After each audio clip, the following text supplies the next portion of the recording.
Hi guys, welcome back to my channel. So today I'm going to be showing you the parts of a sewing machine, and I'm going to be showing the parts of two different sewing machines so that you can locate the parts of your sewing machine regardless of what one you have. So I'm going to be showing you the parts of a Brother LS14, which is a more modern sewing machine in comparison to the second sewing machine, which is a vintage sewing machine. Don't forget to hit the subscribe button and enjoy the video.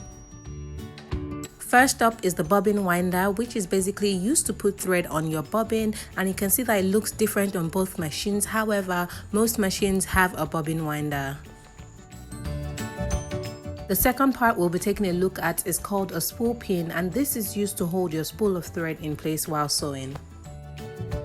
Next up is the thread guide, and as the name implies, this just helps to guide your thread from the spool pin to the needle. They look different on both machines, however they perform the same functions essentially.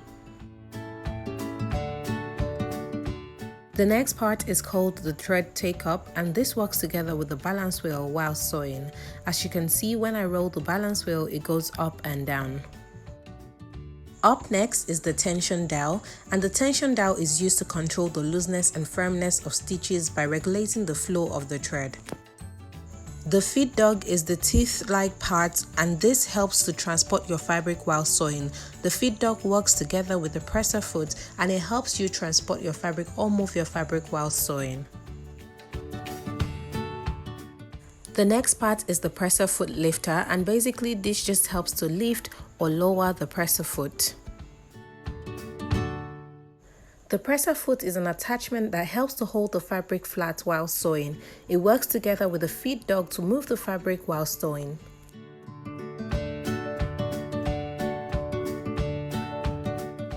The needle is the next part we are talking about, and the function is pretty straightforward. It helps us in sewing. Up next is the bobbin compartment, and the bobbin compartment is a small compartment where you insert the bobbin. Oh my god, I said compartment so many times. As you can see, the bobbin compartments on both sewing machines look different. The one on the left operates a drop-in bobbin system and it's top loading, so that means you don't necessarily need a bobbin case for the one on the left. However, the one on the right operates a front loading or side loading bobbin system and needs or utilizes a bobbin case.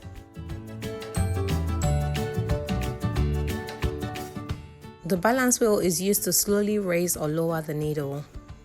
Next up is the stitch width regulator or the stitch selector, and the reason why I've put this together is because some machines have either or. So the machine on the left has a stitch selector and has different stitches on its preset, so all you need to do is basically just select what stitch you need to use, and it has different widths with the stitches already. However, the machine on the right only has a straight stitch function and has a stitch width regulator that runs from 0 to 5, 5 being the widest stitches and 0 being the narrowest stitches.